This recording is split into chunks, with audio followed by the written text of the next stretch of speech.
Good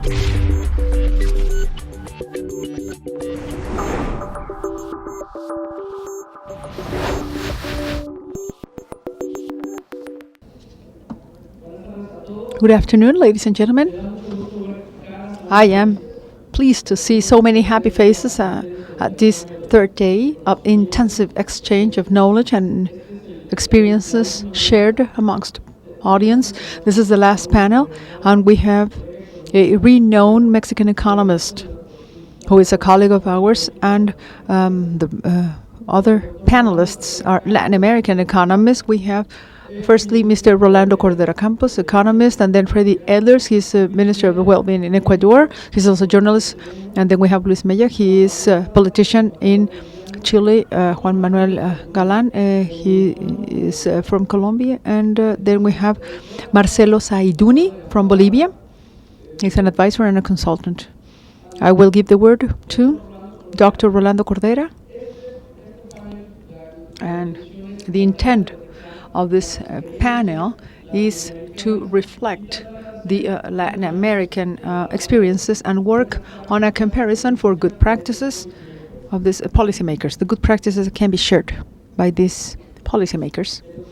Dr. Rolando Cordera Campos, he is an honoris causa PhD by the Metropolitan University. He's an emeritus university from the UNAM University. He's a member of the National Research Center and coordinator of the Development Studies Center, as well as the new course for development that is part of the curricula at the UNAM, the National Autonomous University.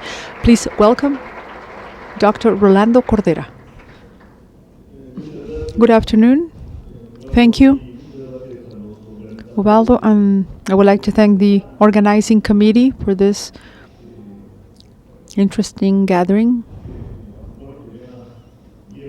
I am now reflecting on the topics, and I will sit down later on and thoroughly analyze the criteria that I normally use to get close to the world's reality, especially when it comes to Latin America, what applies to Latin America, and more specifically to Mexico. I moved somehow the strategy. I switched it around,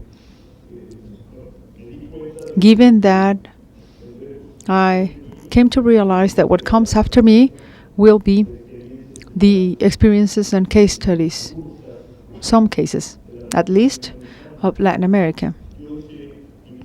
Initially, I tried to generalize my speech regarding Latin America, knowing that in this case, such as in other cases, it's not recommended to generalize.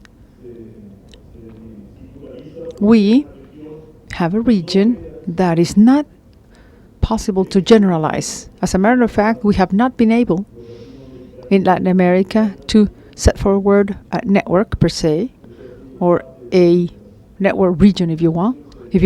And this is one of the curses from the colony that we inherited, one of the many curses that we inherited from the colony. And my Latin American brothers that are sitting down on the panel are now invited by me to work on this focus. One of the focus should be forging a region that is characterized by cooperation, exchange amongst the different citizens, different cities and countries. So I would like to welcome you from my humble position to Mexico, my country. I will not, I used to have a different title, as a matter of fact, for this presentation, talking about the harsh times during which we can recover or recuperate rather the development. However, I switched it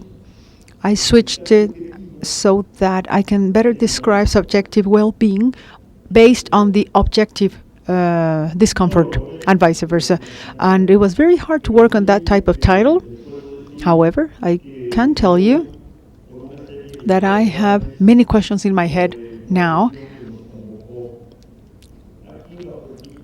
because of this well-being and development. That is the main title or theme of this forum. There's a great deal of effort worldwide to put behind our most precious legacy when it comes to economic manipulation, which is use for criteria purposes the GDP per capita. Ever since the Human Development Index was developed by Amartya Sen and his teaching, and now, more recently, with the notable report by Justin Stiglitz and Amariata, summoned by, back then, Sarkozy, the French president, former French president, all together with the OECD and recommendations by Bhutan, the Kingdom of Bhutan, we now have to deal with the need of incorporating new variables that will in turn help us better evaluate the situation of the societies. In fact, they should help us work on public policies or state policies that are more in accordance with the inventory needs and what the country is lacking. Likewise, the inspiration and aspiration of the communities. So we should politize the state role and de-economize it as long as it is possible. And these are some of the conclusions I will be reaching after listening to all the very enriching presentations that were given yesterday and the day before yesterday. So we would have to have an effort ahead of us, a great effort to examine this change and development process from a multidimensional perspective, which is a complex one, and it should be holistic. And this was also suggested yesterday, the holistic approach. However, I'm just an economist. I try to be a political economist. But I formed myself within that tradition, and I truly respect the institution and the concepts that during the 19th century, in light of Tomás Roberto Malthus monk prophecies, that there was the lugubrious science, and the prophecies were not accepted, or they were not well accepted when referring to the impossibility of development because of the willingness of the people, the citizens, to reproduce themselves without considering how much food they would have. Now, thanks to the technology and the expansion of capitalism, all these situations were put behind. So this is the gloomy details that are now left in the past. So can we ensure reproduction of the species in the elemental functions?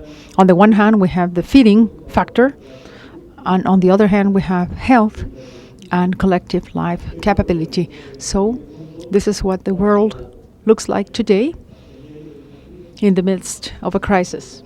In the midst of a crisis that is still on, and apparently it won't stop. So we have talked about for years now, for decades now, that we might be entering a very extensive period of persistent stallment, as Schiller once said, the great philosopher, or a secular stalling, like another American important economist, say Larry Summers.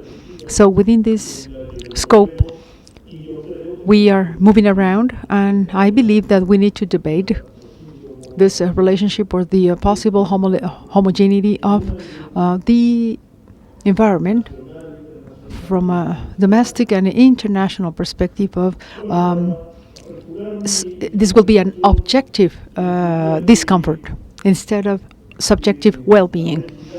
So I would like to mention with that regard that this subjective well-being takes us back, and this was mentioned yesterday, this takes us back to the political agenda that cannot drift away from the social aspect, which is still overwhelmed by millionaire quota of poverty, as well as impressive inequality coefficients.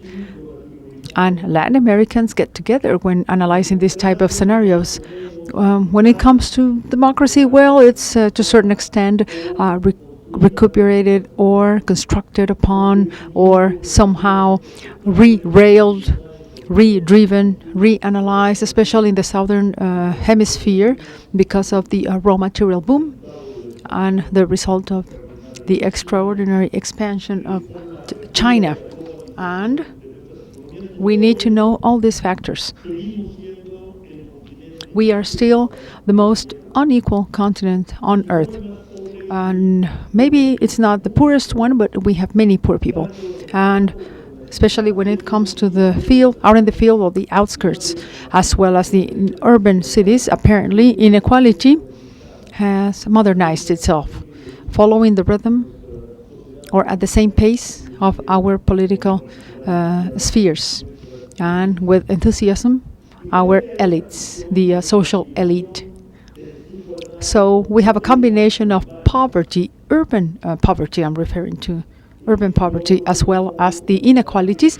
My message or my takeaway to all of you would be the reincorporation of development, understanding it from a perspective of a change, a social and structural change process, combined, as recommended by Joseph Stiglitz when Vice President of the World Bank, combined with a complex process of democratic learning. That is the idea of development I believe should be taken back, recuperated. And when I say getting this back, I mean that this type of information or this type of arena had been explained to us many years ago when Raúl Prebisch and Celso Furtado, amongst others, coined the Latin American development theory associated to what later on was called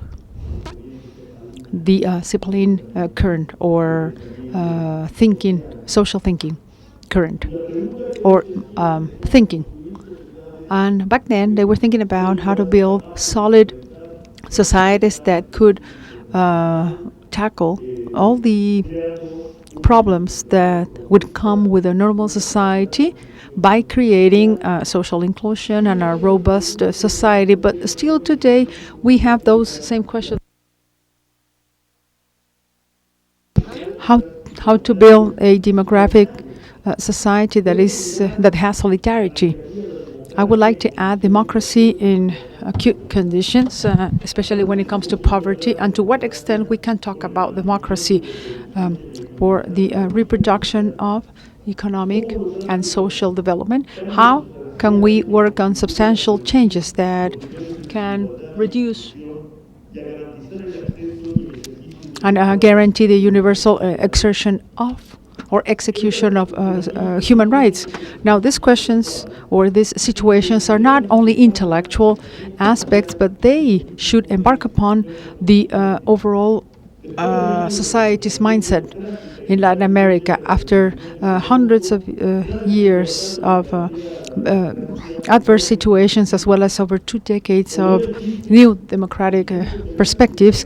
We now have inequalities that could even be considered as part of the culture. So inequality is culture. It's our culture, and it's the culture based on concentrated wealth. And the anthropologists identify this from a different standpoint. So the social aspect that is of our most concern is the result of the societies. But it's also a condition so that the governments can renew the democracy and the citizens, the governments can actually get the support from the citizenship. And Adela Cortina, famous Chilean, said that there's an active economy and the society as well as the government should be the tripod for the society, a developed society to progress. We have the political, the economical, and the civilian aspects that are the cornerstone or the philosophical stone of all times. As a wrap up, I would like to present the reality of my country to all of you, and I shall say, I'm not provoking anybody. I am not happy about the current situation of my country. It's rather an unhappiness state that I feel when facing this objective upsetting or upsetting objective unrest. And we have some graphs here that on the one hand has a downward trend regarding the growth capacity from an economic stance. Hence, the lack of possibility to incorporate via the labor all those new generations. And this has been around for many years now, ever since the 70s started. And we have young adults and young adolescents that are very different today. And if we were to compare our generation to the generation 40 years ago, we would be able to understand what difference I am referring to. We lost the capacity to become prosperous. We, of course, have market-oriented technological changes that we have, of course, matched up to.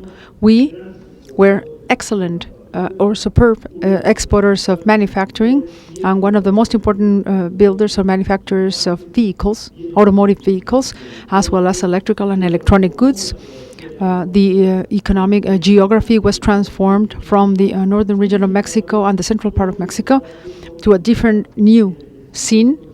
However, this was not reflected on indispensable economy. The only thing was catching up. The only interest was to catch up with the rest of the world. Now, this is a trend I was referring to, of this downward pattern of our economic reality. Likewise, we became plural and democratic.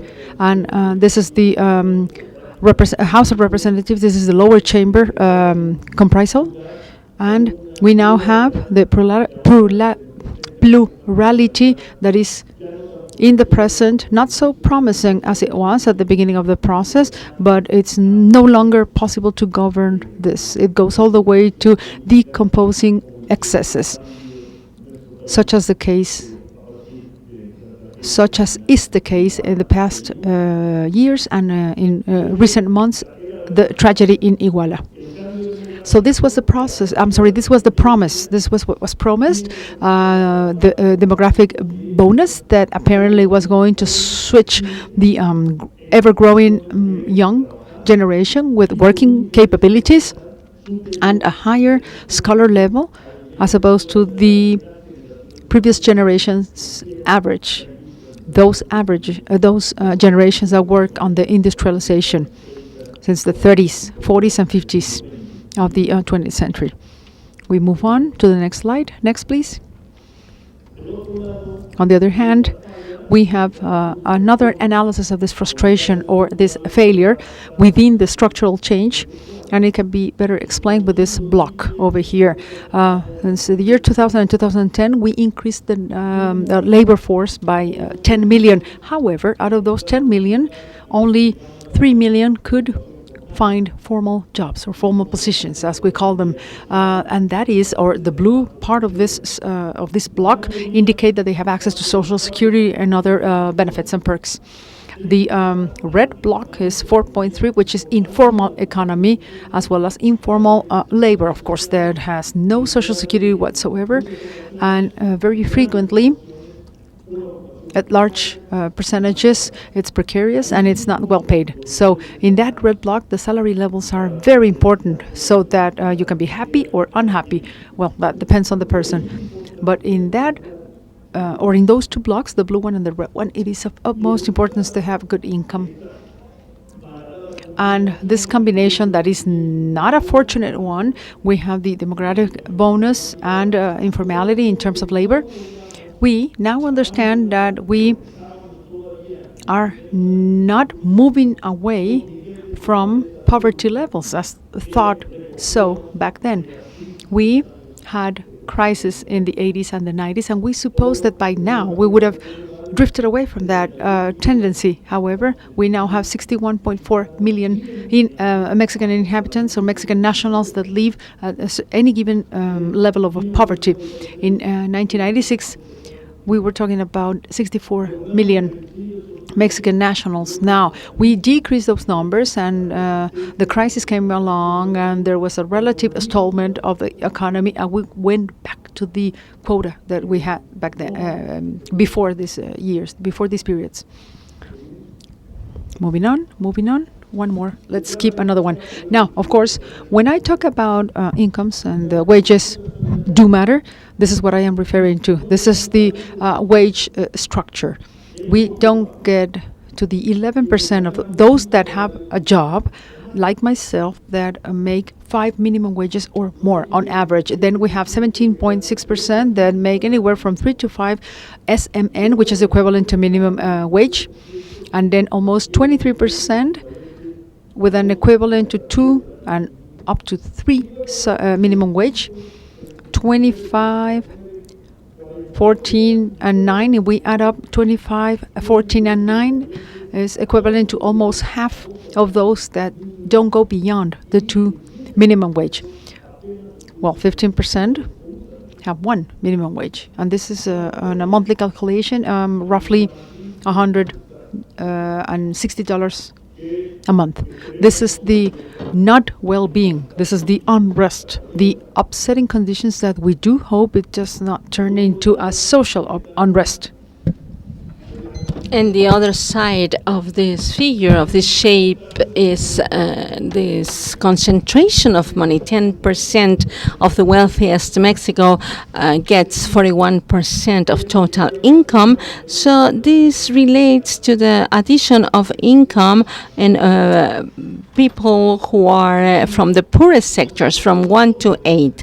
And it is not that concentration in terms of income and wealth sets us apart, but also we have separation from the social standpoint, from those social groups that get benefited by this mechanism and the rest of the city, not only those at the bottom of the society, but even those closer to the privileged groups have distance, have separation amongst themselves, and probably this is what is causing this unsettlement, this being not at ease, this discomfort that we heard of at the beginning of the 20th century.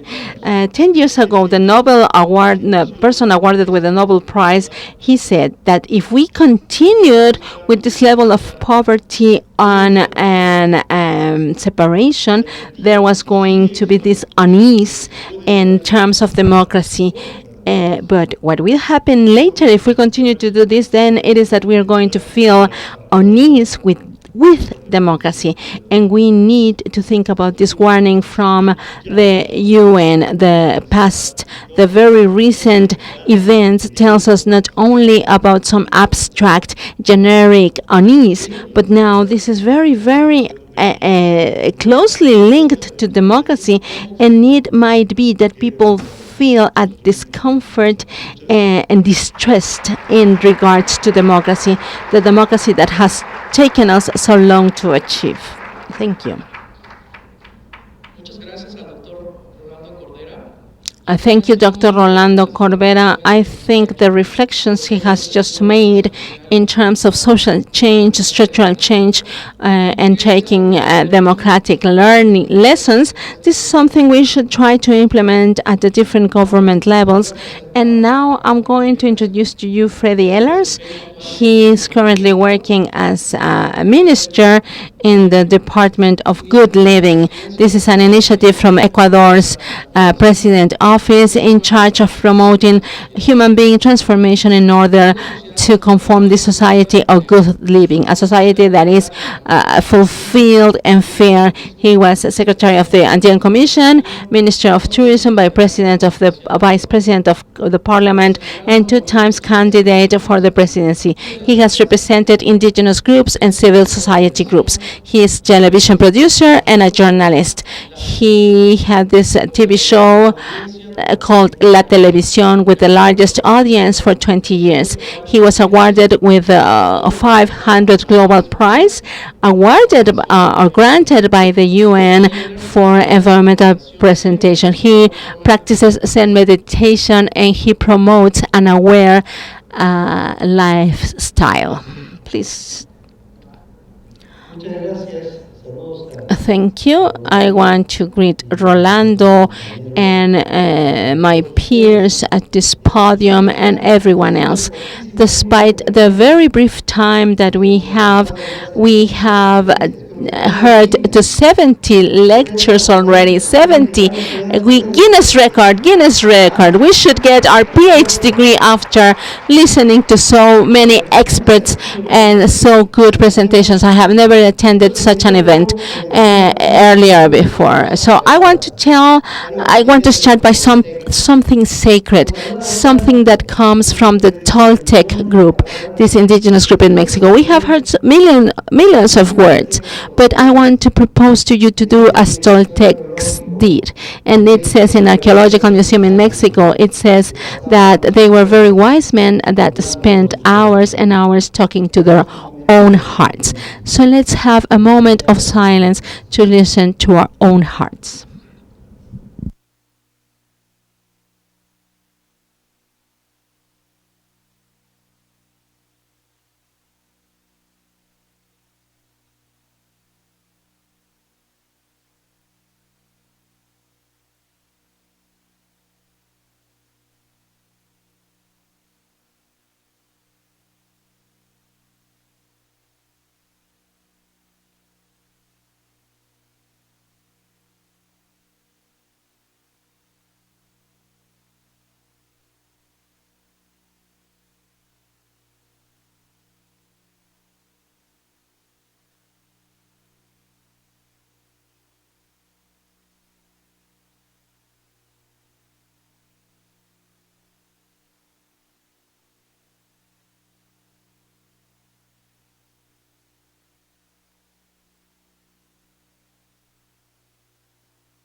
I think, and I truly thank you, I think the best would be to have these 20 minutes of silence. It would be much more useful to all of us, but I have to say, I have to tell you something. And since I come from television, my origins are television, I want us to have some fun, to watch some video, and that I have brought with me, and that tell us somehow what Ecuador has done. Probably Ecuador is the first country that created the Ministry of Well-being. We have called it the National Department for Happiness. And we are at a very complicated moment. We are at a very, very difficult time. And a while ago, I met with somebody I love and admire, President Mujica from Uruguay. And it is not only that he preaches about good living and happiness, he practices that. And with two artists, they created a song. They composed a song about an imaginary town, Tlaquepaque, as Tlaquepaque was half a century ago, where people used to live well, where there was a different way of seeing life. And we created this video that we want to share with you, that because this is what's currently happening in all our countries.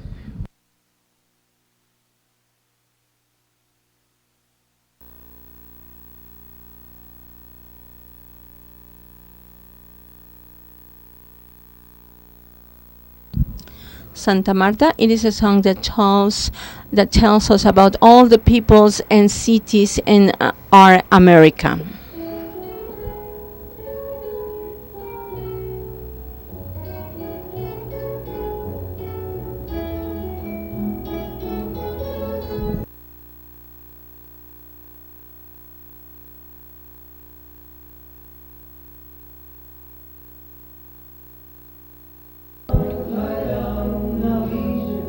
Santa Marta used to be a village that used to produce rice with laurel trees by the path and with a main square and a cathedral. People used to greet each other, and some nights they would celebrate with young people and a municipal music band. Windows didn't have any fence. Nobody would lock their doors. At noon, everybody would take a nap or get together to eat.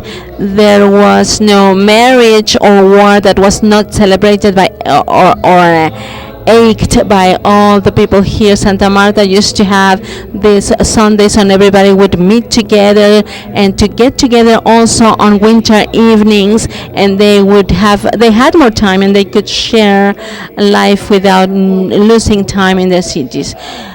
Government people don't rule the forces that are moving us today, nor the government, because we didn't come to this planet to develop it. We came here to try to be happy, because life is so short and it is fleeing. Nothing worth more than life, and this is the basic.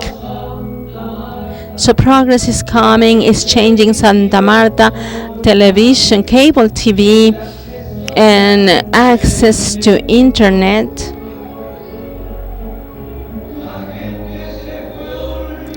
People has forgotten on the things they could do on a daily basis. Now they speak a different language and they live a totally different place.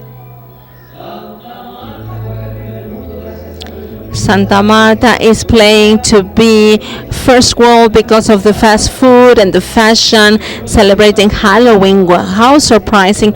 But nobody leaves home without locking the door. There's no party, there's no celebration, there's no peace anymore. Santa Marta now is flooded with music and strange stores and things that come prefabricated and imported goods. People chase things nobody gets are interested on, but everybody loses their head. These are political character programs that tell us about the need to start fighting for a different culture. It is not about getting back to live in caves, nor either about setting monuments to the past. To the past. We now need to rule the market and not the market ruling us.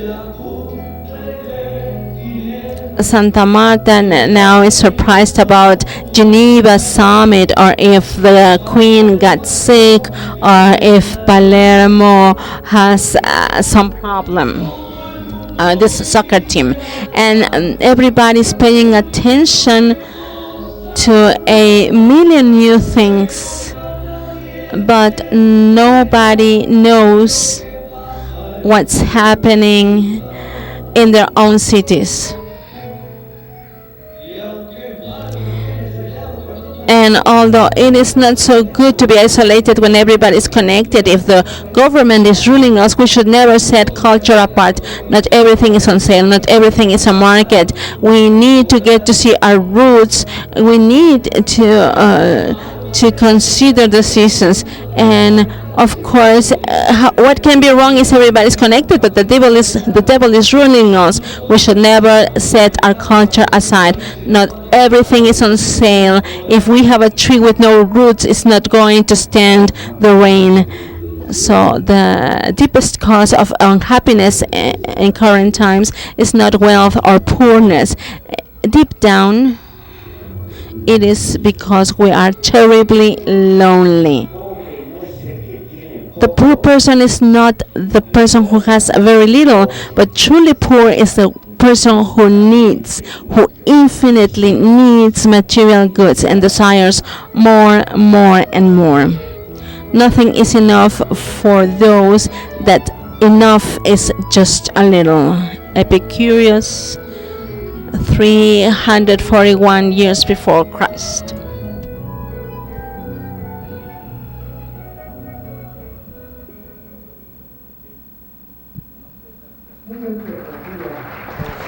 And there are, thank you. This is what's currently happening. In the image here we can see a square and a triangle. What's happiness? Happiness is harmony, equality, solidarity. And this is what the Declaration of Ecuador for Well-being, Well-living has established through this development plan. The triangle says love, health, and money. When people are surveyed, they choose the triangle. The square is for well-being. The triangle is a Coca-Cola statement that has created an International Institute of Happiness, because happiness, as somebody said, has become an industry. And since this is what we aim to, now the system wants to sell us happiness through the sales of products. And this is a great deceit. And since we have very, very little time, I want to introduce to you President Rafael Correa, who has made leading the core of his politics, of his policies. If we are ready with this video, I want to show it to you because we are short in time. And the video is ready. This is what he does every Saturday when he renders a report to the whole country. The wealthiest country are not the happiest. The objective is to be happy in this good living. Actually, wealthiest countries have the saddest people. There are very, very poor people, so poor that they only have money. We need to take good care of falling into consumerism. We have realized we are keeping the problem, increasing resources, increasing income. What for? And having more doesn't mean needing more, and the wealthiest person is not the one that has the most, but the one that needs the least. The happiest is not the person that owns most, but needs the least. And Saint Francis should say that I have so many things, I desire very little, and that would be probably the basis of happiness. But well living aims to be an alternative to materialism and consumerism, and probably this is what we are addressing to. And the experiences of well living are presided by Freddy. Some people don't understand what we are looking for. We need to find a new idea of development, something that we have called the good living, and this is the work that Freddy's labor is about, to remember young people about what real happiness is. And this is not carrying around with material goods. Poverty, of course, we need to overcome, but we don't need opulence. We don't need materialism. It is living on what we do with our souls. So this secretary, this department or agency is here to remember everybody about success, real success, preserving our values, our traditional culture, transcending. This is what outstands human beings from animals, this sense of transcendence. However, I still think that there is a lot of lack of awareness, because while we have this inequality in Mexico and misery is here, we cannot be happy in misery. Misery is not folklore. Misery is unfairness, is an insult to human dignity. Where are we heading to? What are young people looking for? Just accumulating, getting material goods. That's lots of emptiness. Life has another sense, and this is about proposing this through our department or agency for good living. Good living. So this agency for good living only employs 40 people, but it depends directly from the president, and it coordinates the whole public administration. So every action that is taken in Ecuador aims to find happiness, what we have called well living. So in this case, in Bolivia and Ecuador propose the same thing, and there is a very wide support from the whole country for several years, because I think something that is happening, and the money is not the only thing that can set our goals, but it is a real self-realization. And I had several topics, but I'm going to skip, and we're going to now to get to see the last video. It is so difficult to give you a message in such a brief time, to explain to you about this agency of good living is working at an international level. We have traveled many places in the world, lecturing and presenting. Yesterday I met with young people at the University of Guadalajara. Probably this was the best moment in my stay in Mexico, because we talked for a long time on what we are doing, and probably by joining myself to what has been done with these books a while ago. And from everybody here, let's invite one person. So as soonest as possible, they come to Ecuador. So they visit Ecuador, and they learn about good living in Ecuador. It is like seeing and believing. So when this session is finished, we can make a raffle. So we choose one person to go to Ecuador. So it is difficult to talk about well living. So we gather some people together, a great composer, music composer, and we ask them to compose a song that tells and explains what good living is about and how we can change our life model. So this is the result. This is the result, and by this I really thank you for your attention, and I congratulate everybody. This is something we're going to do by the end when David is here, because what has happened in Guadalajara is going to be a landmark. Remember, you who were here, someday you're going to say to your children and grandchildren, I was there when Guadalajara gathered 70 people from the whole world, 700 people from the whole world, to talk for the first time ever about the importance of happiness, love, and not greed and money. That these are the reasons to live for everybody here. And this is in brief what we do.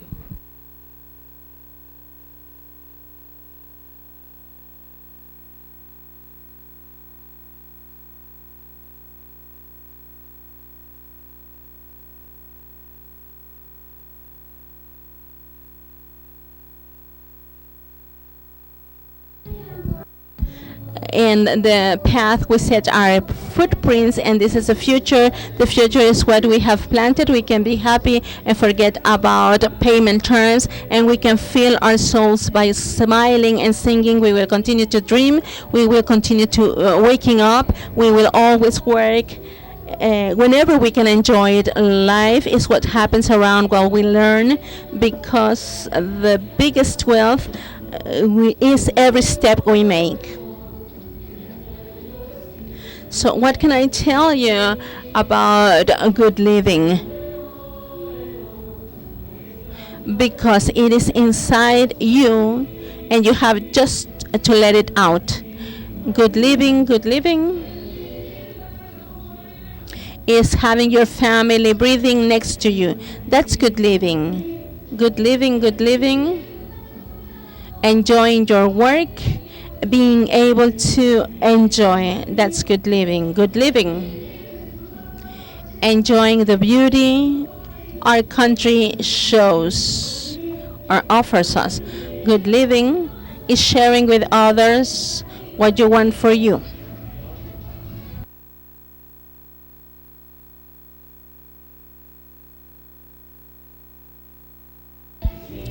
Beauty exists if you want to look at it. Justice exists if we know how to forgive. Everything seems easy if we have the will to love everything we do and always improve. Every day that passes by is an opportunity to find whatever we're looking for, living with dignity. If we set our body and our mind on this, it is sure that we will progress and we will never lack anything. Good living is open our hand and ready to serve. That's good living.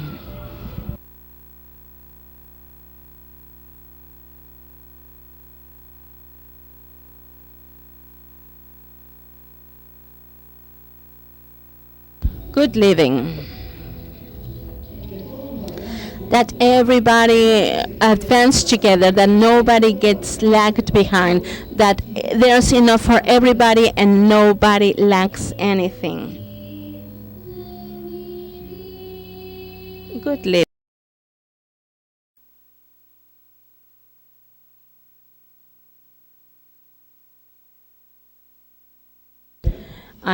We want to thank Minister Ehlers. After seeing this video, I always think about the very low budget that Latin American countries' government have, and we are going to accept this offering to visit Ecuador and see what they are doing and the mission they are accomplishing now. And now I'm going to introduce to you Luis Mella Guajardo.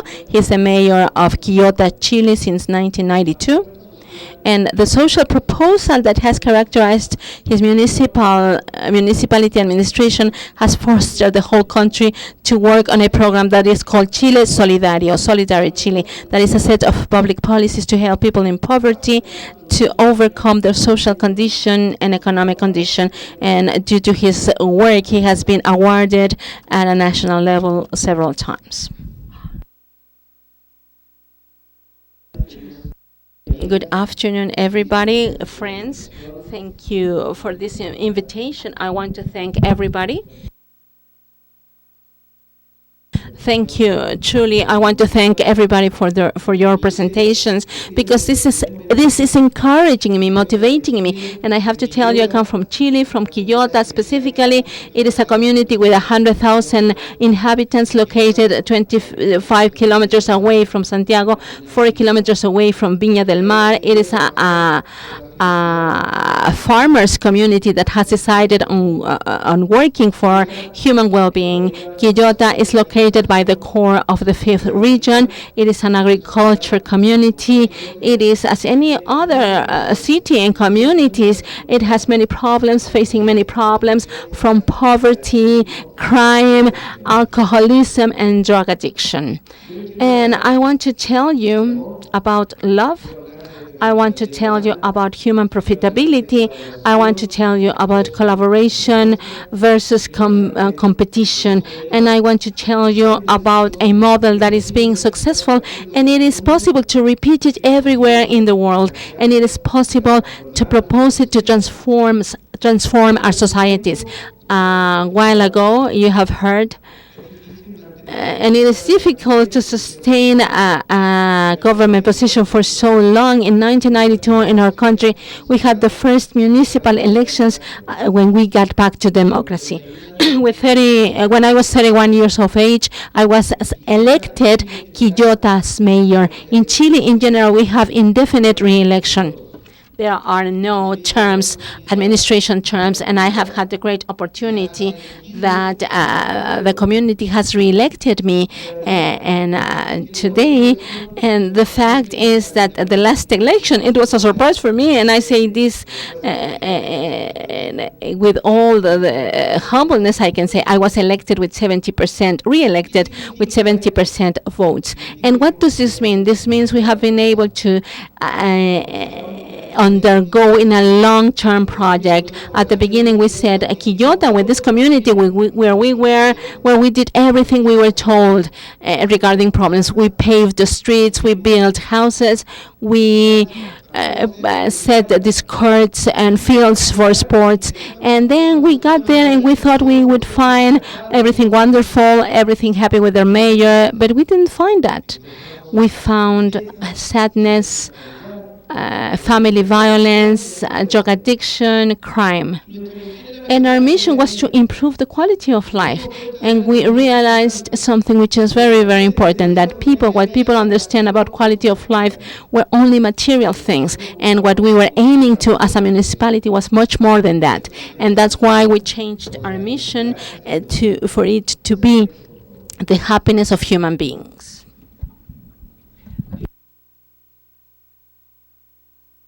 We have Martin Seligman, the father of happiness, and this is The Authentic Happiness, which is the title of his book, and this is precisely what I would like to talk about. He says that happiness has a genetic predisposition that we all have, but there's a sum or an addition that has the circumstances plus the willingness. And when we are in the political position, we learned that politicians are always concerned about circumstances. And that means that one of the variables here of happiness is the only one that is taken care of. We try to solve problems, we try to understand what's happening or what people are telling us that's happening. But from the political perspective, we are not concerned about willingness, which is the spirituality and is a holistic view. And it also has to do with the sense of life, the meaning in life, and understanding what motivates me, what makes me be part or want to be part of a community so that I can be an active or play an important role in the transformation. So if we want people from Kyoto to be happier, it's not only to have new streets or build new buildings. No, we need to build the house, the home, the comprehensive human being. Next slide, please. Now, all municipalities have three variables for development purposes that we work on: the economical, the social, and the urban development. So when it comes to a humanizing or human-oriented project, such as the one that we want to work with, aiming at happiness, and within that humanizing concept, we need to have the human right in the middle, not the market or the money or the power. We need to have the human being right in the middle of the formula. So the three pillars for the people happiness are hereby explained. We have had the marvelous opportunity to get in touch with a spectacular human being that was born in our country. He has international acknowledgement. Humberto Maturana, national awardee of science, and he is a counselor for many countries who was humble enough, and I truly thank God that this happened to us. He visited our city. He wanted to see firsthand what was happening with us. We wanted to reach out to him, but it was unattainable. Well, at least we thought so. But one professor went to his university and he said, in Quillota this happened, and in Quillota this is what happens. And it was so extensive, the comments were so many, that he said, you know what, I want to talk to you. We are tired of listening to this guy, this professor that is studying here at the university and talks about Quillota all the time. And then this dean went down to Quillota, and Professor Maturana visited us later on. And one of the many things that we have learned when being with him is that we need to understand the most important need of any human being, and that is to be seen. The human being needs to be perceived, acknowledged, recognized by others, valued by others. So, with that line of thought, we coined a term, and I want to share that with you, especially with economists, researchers, and I do hope that you take notes, and I do hope that you that have the capacities and the skills that I don't have, go beyond on this topic. And take this term, please. I need to explain this term, but in order to do so, I have to tell you a story. Once, I asked my people to take me to the poorest school in Quillota. I didn't want to talk to the teachers or the owner of the school. I wanted to, or the people that were in charge. I wanted to talk to the children. So I went there during recess, and I asked them what I could do as a mayor, the city mayor, for them. They listened. They listened to me and they say, let us think about it. We'll get back to you. That's what the children said. We'll get back to you. So I was patient enough. I visited them again, and I was prepared. I swear to God, I was prepared for, video rooms, conference rooms, classrooms, or of course I would have to comply with that. I would have to present that to the budgetary committees. I had to comply with that and compromise myself. I was thinking about millions worth of budget. But he said, please, musical instruments, city mayor, so that we can go on the 21st of May on the parade, which is a national holiday, such as the children, or to imitate the children that are in the private sector. We're not talking about 60, 80, or million. We're talking about 2.5 million Ecuadorian pesos, Chilean pesos, I'm sorry. And the children were given their instruments, they rehearsed, and I had the invitation to be part of this flag ceremony. and there was a miracle. Some people that hadn't visited the responsible committee members visited the ceremony. They were part of the ceremony to see how their children would receive the flag, and the school changed for good. 3 months ago, one Chilean magazine listed those schools that had raised the levels in the CINSE, which is a national evaluation, and that school was amongst the 10 schools in Chile that had the higher scores. And then the people in charge of the committee members and many people visited us, and we're not talking about 20 million, 40 million, 80 million. No, we're talking about 2.5 million. This is human profitability. Human profitability is a concept that we defined as how much can be gained in dignity, in motivation, and thanks to Dr. Maturana, Professor Maturana, how much a human being gains when being seen before any type of project. The children wanted to be seen. That's what they said. They didn't want to be ignored. They didn't want to be part of the attendees to the parade. They wanted to be part of the parade.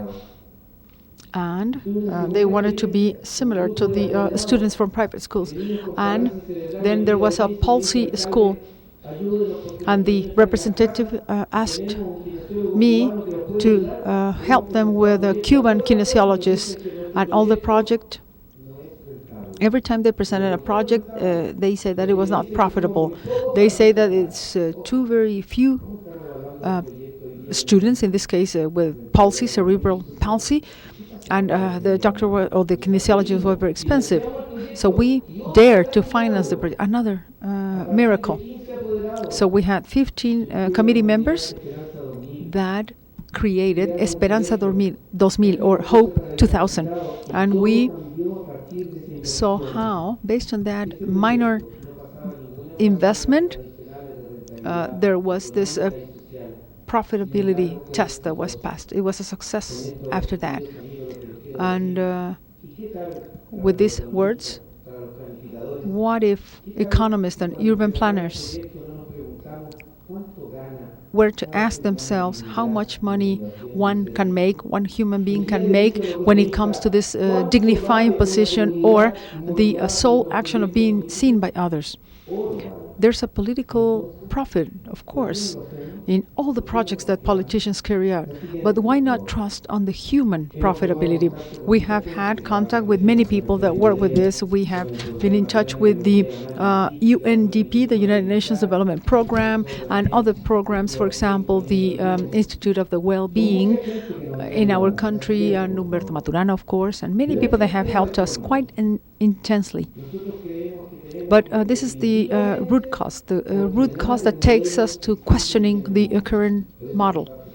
That's why I share every opinion. I agree with every opinion the minister said before me. Now, the current model is destroying us. The current model is damaging us, given that is one that makes us compete instead of collaborate. Why are we in an upsetting position? Well, let me tell you what Professor Maturana said, and I quote, "You know, City Mayor, what happens around the world, and this is because the human being has been wired or programmed to collaborate, and the world is asking, demanding that the human being competes, not collaborates. So whenever a project promotes collaboration, the well-being and happiness will prevail." And from a regional standpoint, let me tell you why I think it's possible to really implement this. This is a great scope of our project as proposed by Professor Maturana, and we believe in that. He believed in that, and of course we have to work from the cultural transformation, from competence or from a competition standpoint to collaboration. We no longer have to be competitive all the time, and we need to become collaborative. This is the Health and Culture Promotion Center or Development Center. We put together young people and people that are disabled.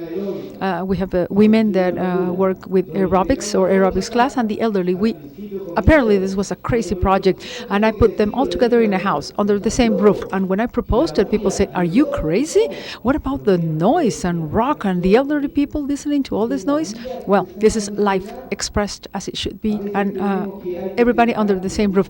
We believe that we need to, separate people. For example, the elderly right here and the young people right there. And but where we are out in the street, we find everybody walking on the same streets. And Professor Maturana has said this is intensely. He has expressed the fact that a society, the more representative a society is, the better it is. And then we had the elderly that had a very hard time. So now we created an institute for the elderly.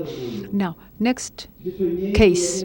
I am a physician and I serve or I assist patients. And one patient once told me that she wanted to see me as a mayor, not as her physician.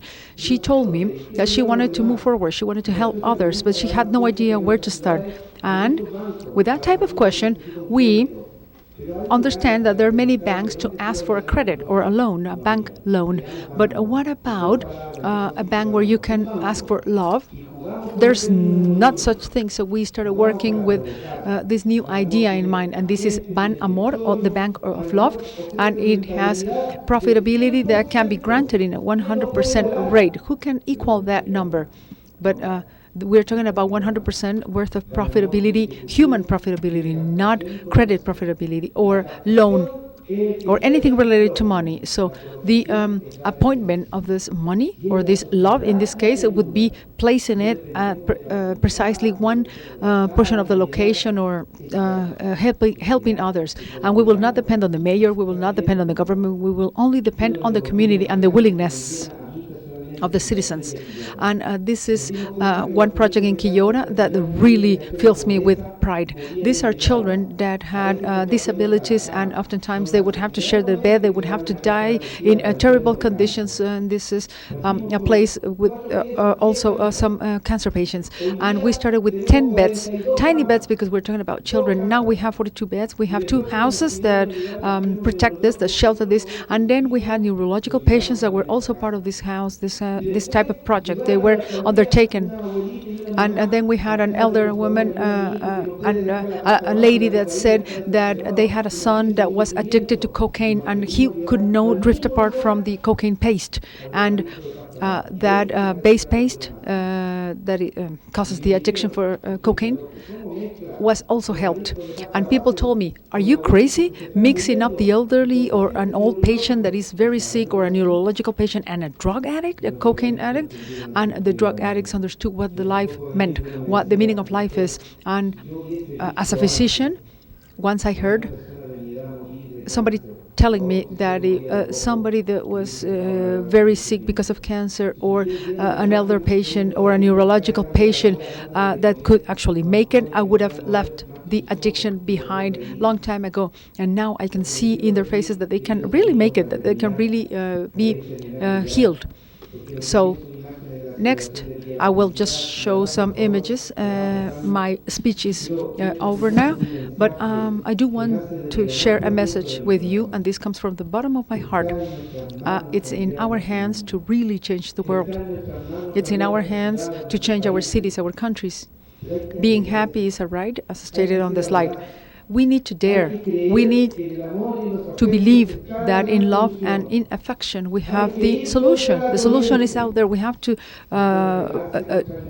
swim against the flow, and we understand that there's competition, and we have to rebel against that, and we have to rebel against those models that put money and the market as the most important issue, instead of having the human being right in the middle. What we want to say for Chile first and foremost, and then for the rest of the world, of course, with a humble standpoint, is that it's well worth it to really fight for the others, to really work for the others. And as Professor Maturana said, in collaboration and in solidarity is precisely where we can find well-being. If we want societies that are happy and with well-being and a better world from an overall perspective, we need to work for the others. We need to work for the brother and the sister, that other people's pain becomes our pain, and we need to participate. We need to get people involved whenever a person has a loving or an affectionate moment, that person changes forever. I have seen this at Kija. I have seen this at these shelter homes or nursery homes or these places that have helped others. And I invite all of you. I invite you to see this firsthand. Please come down to Quillota, and you can see in practice what happens. When you see, you believe. Of course, you go to Ecuador and then you visit us. I can invite you, no problem. So please visit Ecuador first and come down to my city so that you can get to see what we have done. I invite you, really, from the bottom of my heart, to really believe that love transforms anything and believe that this world changed for the bad, for the evil, when we put the money on the market right in the middle, instead of having the human being as part of the most important formula. Thank you very much for your attention. Person I just presented or introduced to the audience is from Bolivia, but I have Mr. Marcelo Saiduni. He's an advisor and a consultant specialized in the well-being and also the traditional knowledge of the plurinational government of Bolivia. He's a consultant for the foreign affairs and also for the America's indigenous sector. He teaches the itinerating indigenous class. He's in charge of the construction of the metrics for well-being measurement and assessment.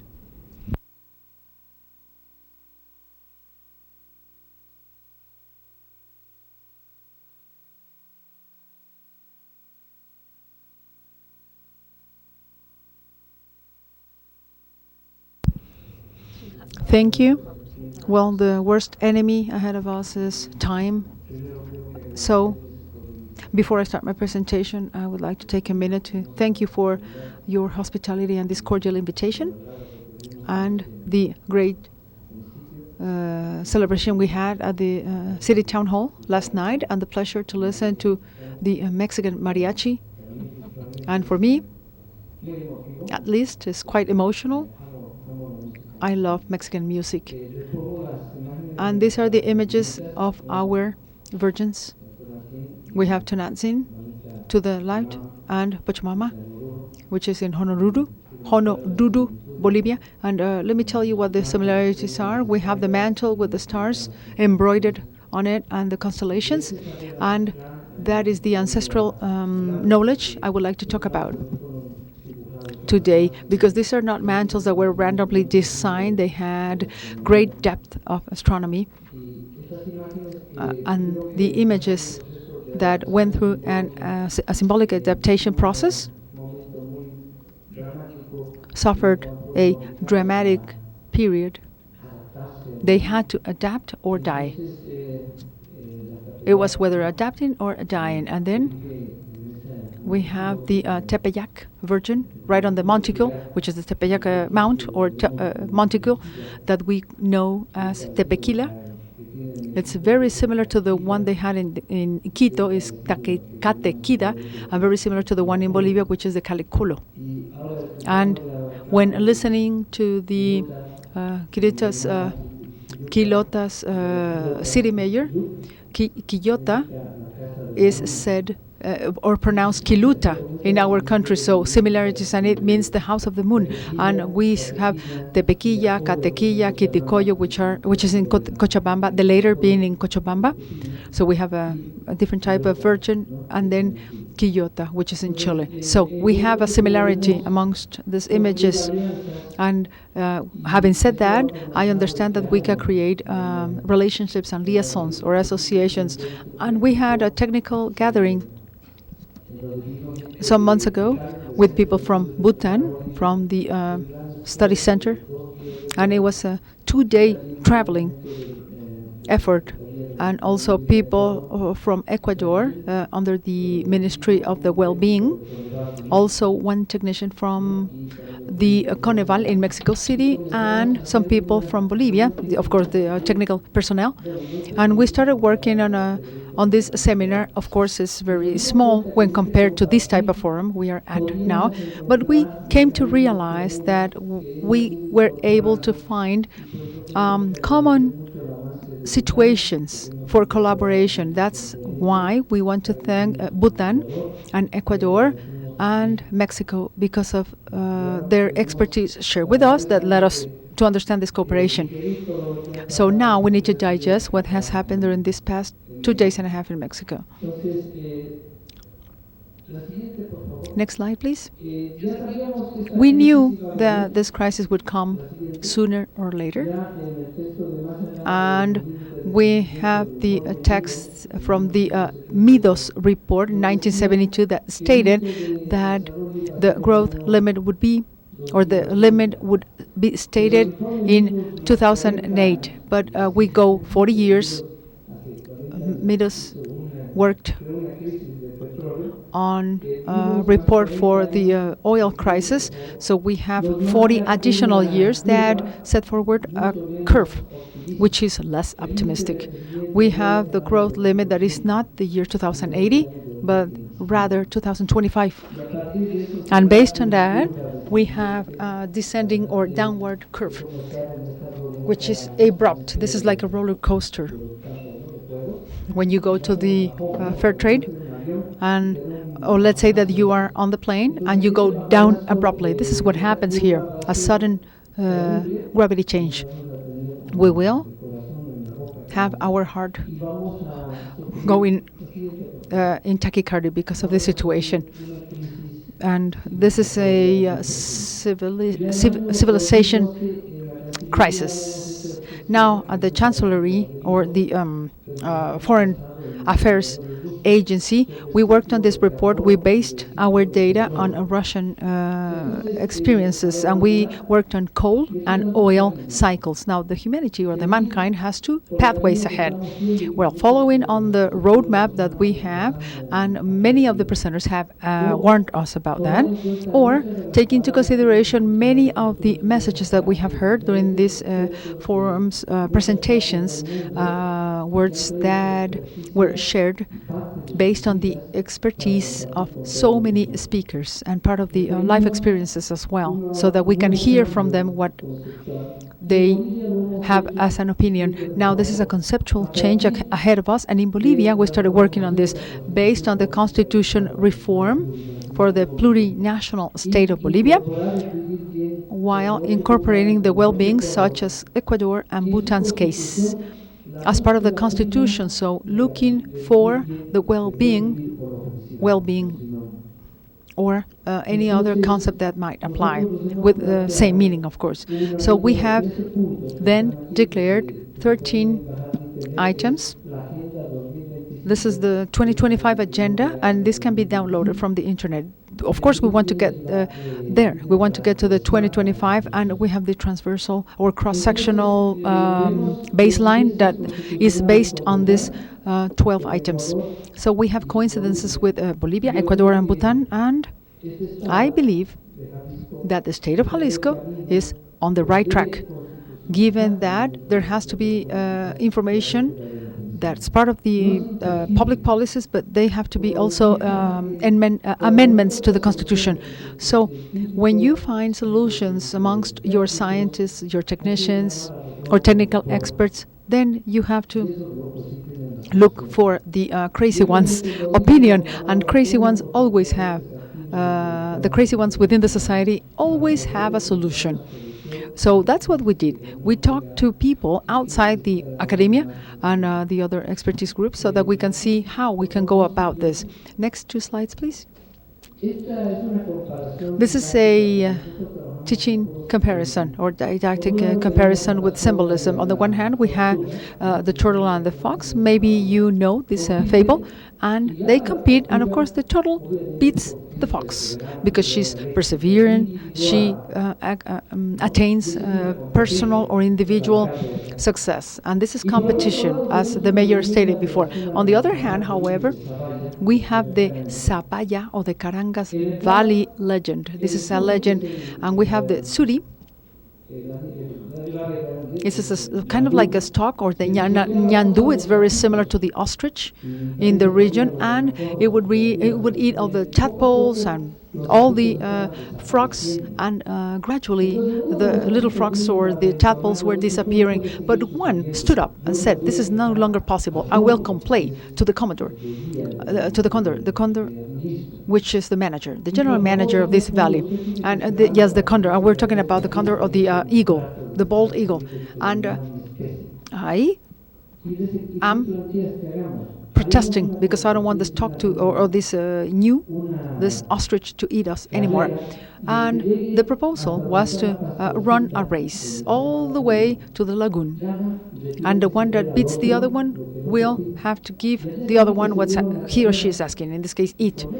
And well, of course, the ñandu, the ran pretty quickly, but then there was a little frog. The frog was there. I say, "This is not possible. How could this be?" And then the ñandu starts running even more rapidly, and then he finds himself with the frog again. And once again, the frog was there. And there was a moment when the ñandu collapsed. It was pretty tired. It was exhausted. However, it beats. But up until today, the ñandu no longer sets a foot on this valley. What happened? What was the truth behind this? Well, the frog sat down with the brothers and sisters one night before and say, "You know what? We are all alike. We are similar. Nobody will notice the difference. So we will have posts and we will try to replace one another. And this is like an athletic post race. And we will collaborate so that this big animal, the ñandu, doesn't notice it." So with that, the message is that we have to have all the opinions together. We have to put them together, and all those expertise and experiences, understanding individualism, which is, as Mujica said, the great disease, the major disease that the new or modern man has created. And we can eliminate that ailment by becoming cooperative, collaborative, and working all together. I would like to truly thank you for this invitation and my dream come true, and that is listening to the mariachi live performance. Thank you very much for your attention, and this is the message I would like to leave you with.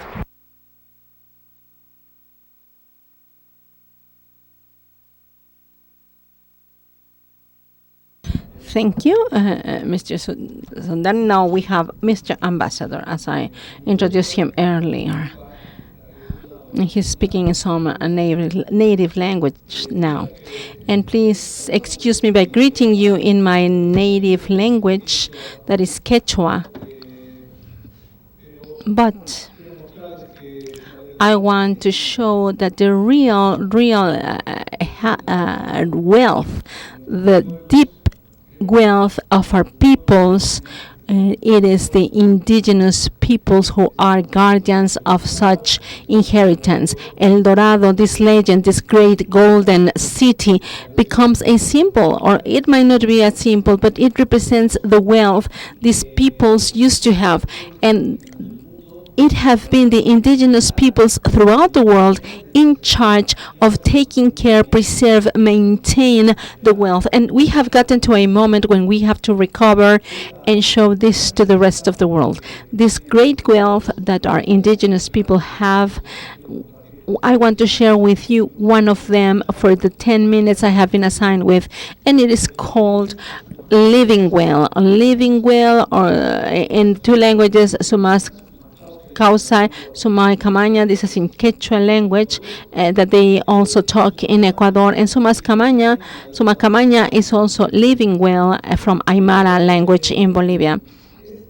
But this philosophical line that is much more than a paradigm and much more than a principle, it has not only been recovered and reflected upon, but it has become part of the Constitution. Since February 2009, it has become part of the new political constitution of Bolivia. And it is established very clearly on the 8th article of this constitution. So let's continue with this. We call it living well or good living, and this is the translation from these indigenous words I said earlier. comes from recovering ancient wisdom from our people, from our peoples. It is through this wealth, cultural wealth, that our ancestors have left to us, and now we're undergoing this recuperation process in order to provide an alternative to the whole humankind, to the whole societies, to everybody, so that we find an alternate matrix to live on. The current one is undergoing a crisis. We know this very well, but we need a proposal. We need a new proposal that will recuperate the harmony and equilibrium between human beings, humans to themselves, to the neighbors, and to nature, whatever vision of the divinity we might have. This is not a paradigm nor a principle. It is for us a very deep philosophical line. And beyond translation, because as I said, it comes from two native languages, Quechua and Sumascausa, and Aymara Sumascamaña, the words to refer to good living or living well. It goes beyond good and bad, worse and better. It means fulfillment, truly reach fulfillment. How can we attain this? We're going to see this later on in my presentation. How do we understand this? It is not only theoretical knowledge, it is also practical experience. And in order to walk on this track, we need to understand not only through the mind but also through the heart, by understanding and feeling with our hearts. The current civilization model tells us about living well, living better. We always live better than something. We try to be better than somebody. We try to surpass the others. And this is a current model. This is the current model we're living on that has set the humankind at a crisis, at stake. And there are several effects of such a crisis, because the humankind has become more dehumanized. We have lost diversity in wealth. So now we're looking for homogeneity. We're looking for one single way of being for everybody. This living better has made that some are on above others, and in order to reach higher places, higher positions, they have stepped on, they have damaged, they have stolen. And this living better is a model that we don't share at all. We think this is the current civilization model that is in crisis and has set humankind at stake. And in December 21, 2012, we have talked about Pachacutis time. I don't know if you know, in Bolivia, in the island of the sun by the sacred lake called Titicaca, we held a great event where we were able to recover the time for balance and harmony, fruit from the Mayan civilization that you have in Central America, that was telling us a period, a cycle of time was ending. Not that humankind would end, as it has been shown by some interpretations, but it referred to ending a cycle to start a new opportunity cycle, ending with chaos in order to start now with Pacha, or harmony and balance. So living well for us, or good living, is a philosophy of life that we have recovered from ancestral knowledge, as I said earlier, from the original peoples of the Andean and Amazonic areas. This is a theory. This is where the theory comes from. Living well from the practical standpoint refers to learning, and I quote, and I really would like everybody to understand this, not only through the mind but through the heart as well, to learn to move ourselves in accordance to the laws of nature and cosmos, or the universe. What does this mean? This refers to recuperating this deep law that comes from the wisdom of our people, that is expressed in their geometrical codes. In so many ways they have left this message. So living well refers to building harmony and balance between the individual and the collective. And this is very, very important. This is complementing each other. Individual balance is sumak hakanya, but that has to transcend into the collective. That is summa camaña. That's a higher level. And a definition that can set all this philosophy in a few words. We can say it's a philosophy that values life, balance within ourselves and collectively, and being well with the community. It means reaching harmony with other human beings and nature. This is what is included in this philosophy that Bolivia is proposing for living well. It is not only the man what matters to this planet or to this universe. It is life as such. We think that we need to go beyond. We need to reflect upon more things than human rights. We think it is necessary to talk about the rights of life. We cannot limit ourselves to talk and work, making man the core of everything. Life is the center, and in all its expressions. So living well aims to reach harmony and balance with our basic relations as human beings. So these 4 basic relations, as I said earlier, are basic. This is something basic we need to understand, and based on these relations is where we are building in Bolivia our metrics to measure this living well. But living well encompasses happiness, but it is just a component. It is not everything. And these 4 elements are balance to ourselves, identity. We need to learn to accept ourselves, recognize ourselves. A second element would be balance and harmony to other people, to the community collectively, to learn to live collectively in communities, to learn to understand each other, accept each other, collaborate together. A third element is the need of balance, the need of harmony between us and nature, or as we call it in Bolivia, Pachamama, that's Mother Earth. And this is basic element from what I said from life rights, the rights of life.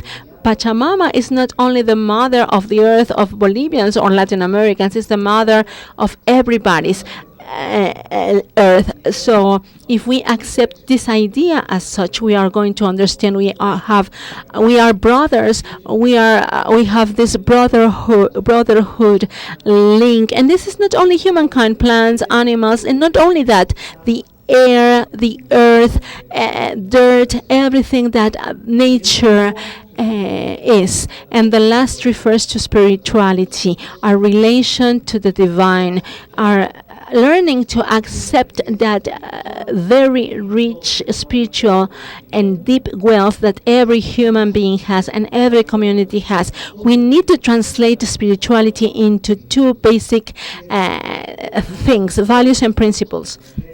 If we are able to understand, all of us to understand the sets of values and principles, and we live on them and we set them to practice, our civilization could evolve much more, could organize itself much better in terms of practical things, the best practices of good living.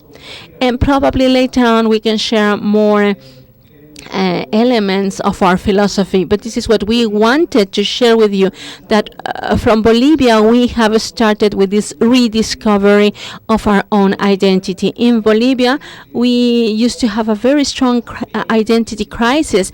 25 years ago people wanted to change their names, their last names. They could, if they could have changed their color, the color of their skin, because they try to be somebody else. But now we have learned to value ourselves, and from then on Bolivia has started recovering not only their identity but recovering the wealth, the natural wealth, their economic wealth. And they are showing, Bolivia is showing that this is important to all humanity, to learn to see ourselves, to accept ourselves in order to promote balance with the other peoples in the world, in order to really be able to build a global community that respects sovereignty, that respects other people's right. But not only that, a community, global community that constantly practices social control, in the aim to build a great family, to advance and construct a new society that refers to living well. Thank you very much.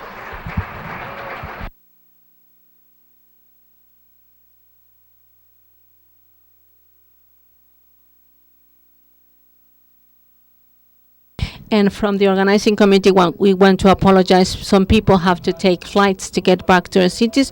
Now I'm going to yield the floor to Dr. David Gomez Alvarez, who is the Subsecretary of Planning in the government office, and he's also the coordinator and organizer of this forum. Hello, everyone, and I apologize. We need to turn back this hall and we need to fly back home.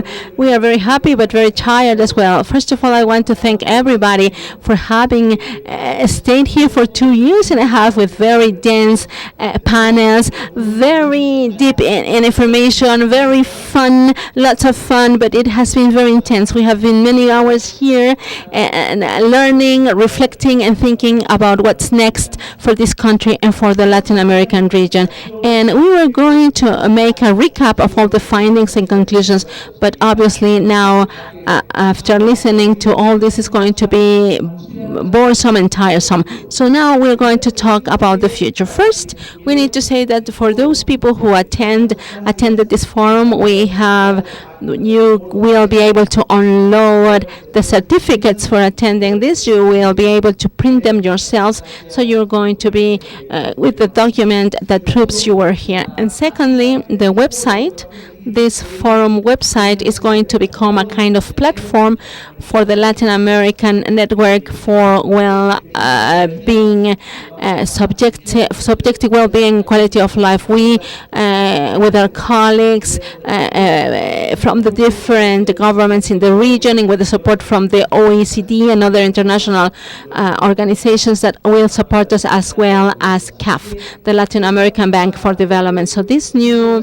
website is going to become our platform where we are going to be able to work, to meet together, academicians, government officials, business people, activists, citizens who are interested in these topics that range from very ethereal and abstract and complex things as spirituality up to very, very concrete and technical things as indicators are. So this is an enormous space for the convergence, and this is a very, very inclusive and very provocative. It will include people from this region, but also from Europe, from Africa, from Asia, from North America, from Australia and New Zealand. They have established contact with us late, but now they have expressed their interest, and as Minister Ehlers, Guadalajara has become a landmark for Latin America. Peers from Ecuador, from Bolivia, from Chile, and people from other countries that have advanced more on this track are here with us today. And Mexico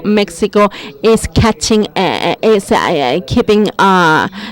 up with what has happened in Latin America. The idea is to start here dialogue, to take what we have made, lots of traditional discussion, of course, but also we establish dialogue under these new perspectives, these new paradigms, these methodologies that allow us to debate in a wealthier manner, to talk about development, prosperity, well-being, and why not happiness.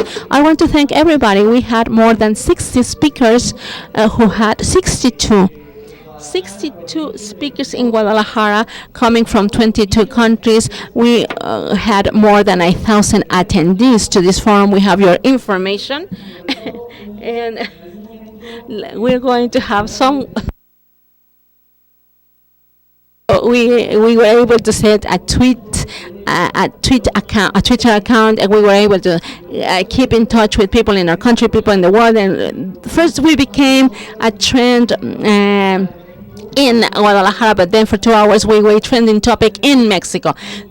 So we made noise, we established good conversations, and this is something that makes us very happy, very tired as well. And I invite you to the next event that is going to be held October 2015, as it was announced by President Soho and in his representative and the representatives from the OECD.